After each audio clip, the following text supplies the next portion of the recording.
the two. Now someone would ask, well then, what's the point? You're telling me that Quran is holy, all has beautiful, eloquent verses, but unfortunately it is non-practical. You cannot practice Islam because you're telling me that the traditions are stronger than the religion. Therefore, what's the point? Islam is nothing but abstract. Quran is nothing but an eloquent book that we should read, kiss, and put in the shelves. We should not materialize it because it's never going to be materialized. No.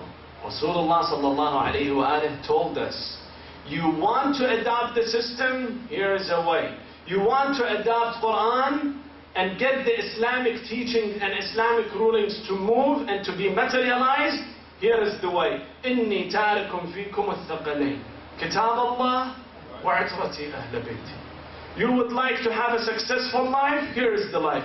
Here is the book of Allah and here is my progeny. Let Ali ibn Abi Talib rule you, the Imams rule you. When they rule you, then you will see that the Islamic teachings in their beauty have been adopted on the ground. But when you keep Ali ibn Abi Talib sitting at home and someone else comes by who have no idea what's going on and adopts the system or do the system, whatever he has in his mind, that sometimes is contradictory to Islamic teachings, and the entire nation follow him, at that time you will end up in a wrong place. So Rasulullah sallallahu alayhi wa has showed us the road, told us this is the road. Take this road, this is the Imam, and he will interpret the Quran for you. He will give you the true Islamic teachings.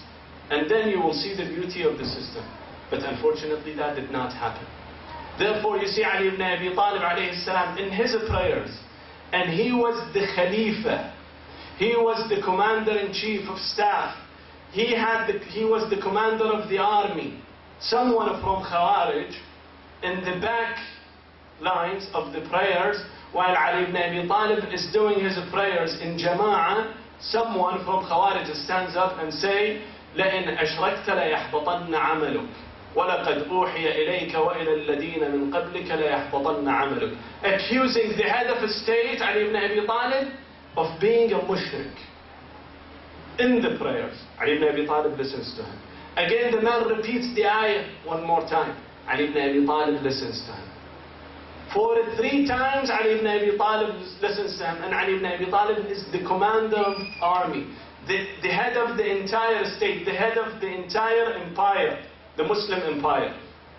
And he has the leisure and freedom to challenge the head of the state and accuse him of being mushrik.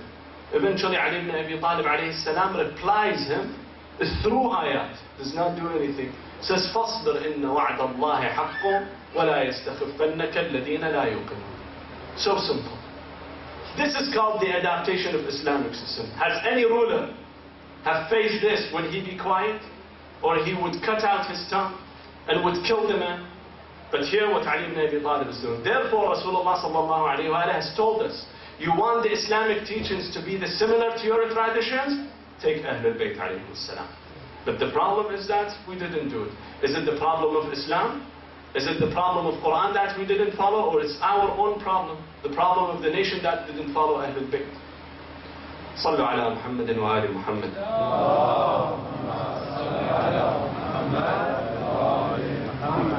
So the ayah that I recited at the beginning, Allah subhanahu wa ta'ala says, وَمَنْ يَعْمَلْ مِنَ الصَّالِحَاتِ مِنْ ذَكَرٍ أَوْ أُنْثَى وَهُوَ مُؤْمِنٌ فَأُولَٰئِكَ يَدْخُلُونَ الْجَنَّةِ. There is no difference. Basically, any man or woman do the good deeds, both of them will be victorious. Basically, there is no difference between the two.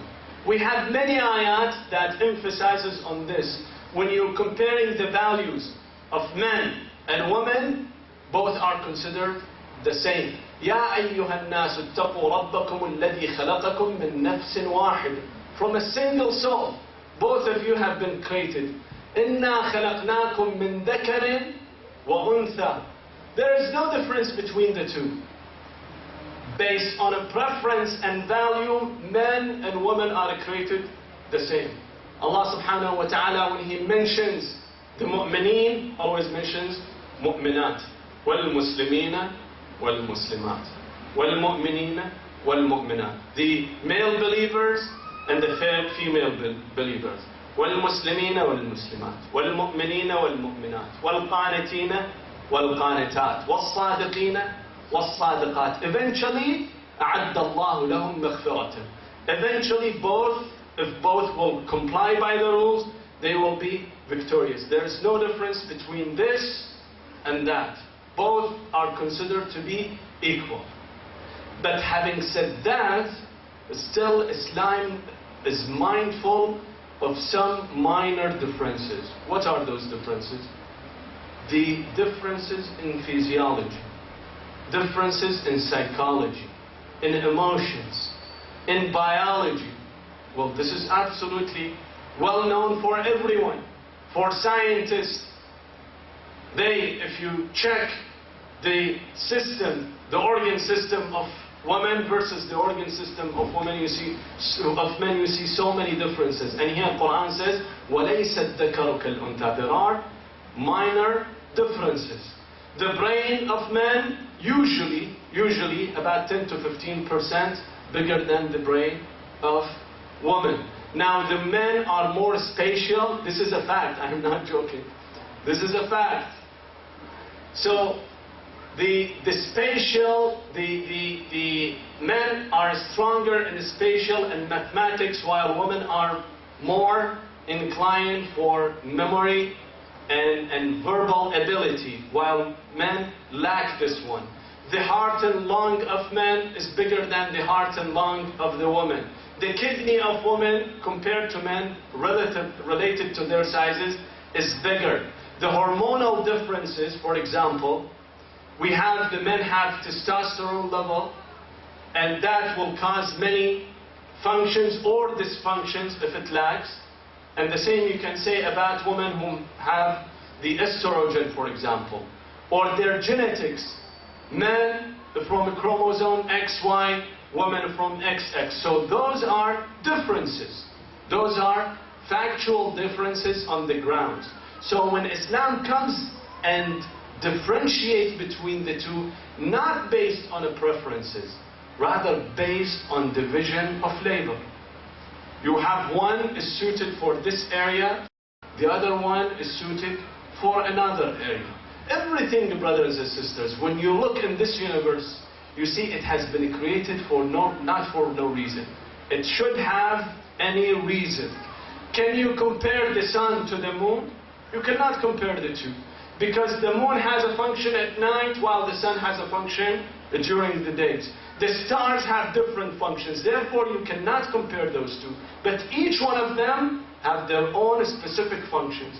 Therefore, based on those differences that have been made by nature, biological, physiological differences, Islam also have been assigning different roles for each one of them.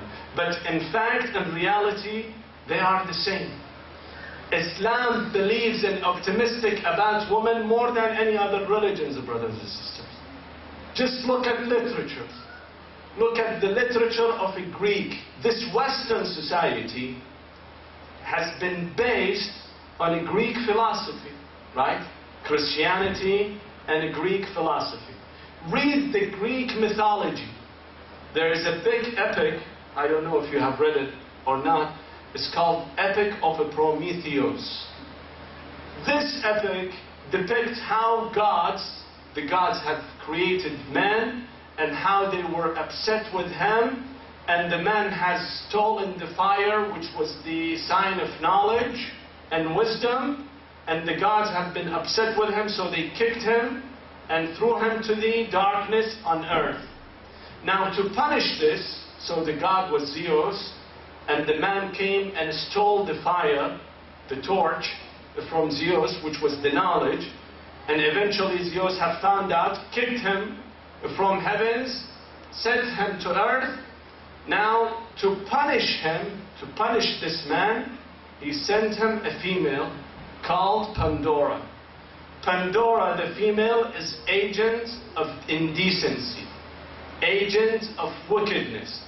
Therefore, it has